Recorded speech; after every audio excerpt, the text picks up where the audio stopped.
Mark, so this is one that I'm excited to talk about Very today. excited. Yeah. And it's admittedly an area that, when I first got into the business 15 years ago was definitely a weakness of mine.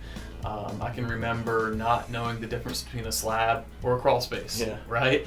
And so over time, I've honed it into a strength, and I think it's an area where we can really bring value to our clients. It's one that you've worked hard at, and I would say is a strength of yours now as well. And it's essentially this idea of being able to walk through a house and identify, has it been a well-maintained home, or is there some deferred maintenance? What are some of the red flags that we need to look for with a home from this era?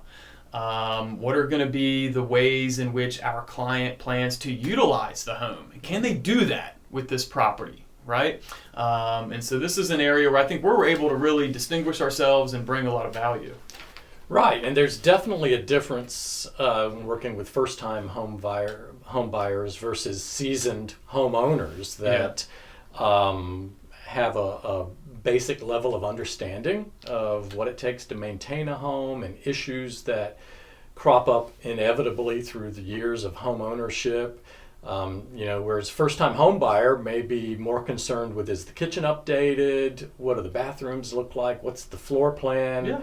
Viable concerns, but all very viable. Not everything. And we're looking at more practical side of things. How's the drainage? And is there a positive slope away from the house or a vapor barrier? What type of foundation? Much more practical concerns. And the key to me is meeting our clients where they are based on what their experience is in home ownership. And in doing so, I think that creates a lot of value for the seasoned home buyer or the first-time home buyer. Absolutely. And one of the big ones, and it's an advantage I think we have in our market because we have such a wide swath of housing stock. Right? I mean, we have houses that are over 100 years old, and of course we have brand new construction, right? And the way that you approach a sale of one of those homes is wildly different, right?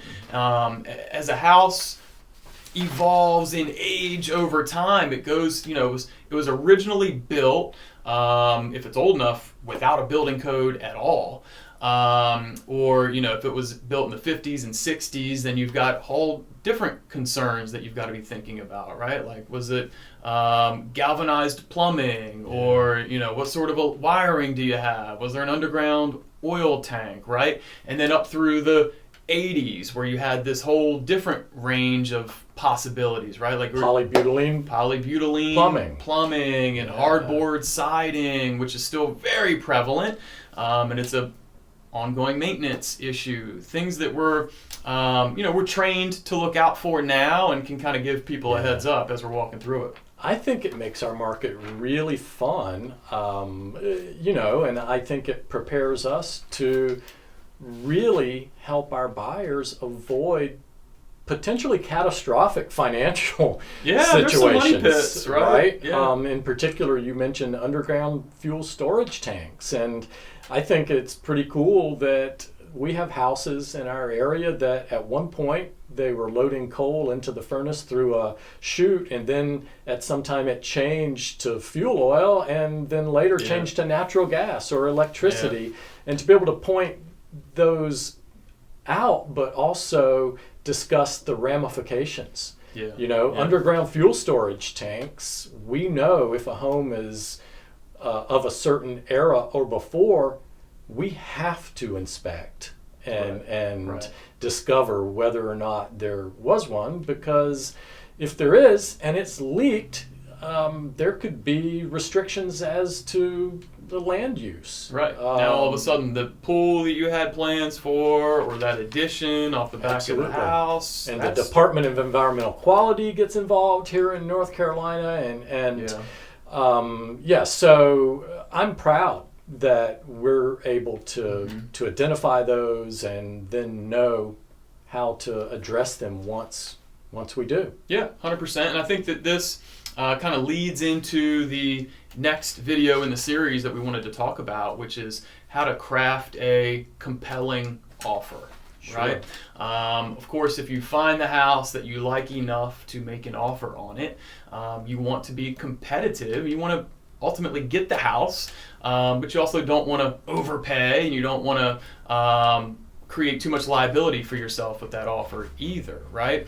And part of that process comes from understanding our buyers' needs and how they plan market conditions. The market conditions. Yeah. Is there competition for this house or not? Has it been on the market for a while or not? What sub-market is it in, right? Sure. Like a house in the country on the fringes of town is going to have very different dynamics than the house right in the core of the city, right? Sure, yeah, and I've actually made it a habit, I know you do as well, before we ever show a house, we've already researched what the conditions are related to that sub-market within the conditions present in the market as a whole. And we track very closely not only sales price, but to the extent that we can within our brokerage, things like the amounts of due diligence fees and typical at a given time. That are typical at a given time, and that helps us craft an offer that's specific to that home and takes into account perceived risk based on all of the factors we were discussing before. Yeah, you've got a coaching background, right? So you really enjoy the strategy the side of this. crafting and the strategy relative to each house is fun to me. And I mentioned before meeting them where they are when it comes to our clients,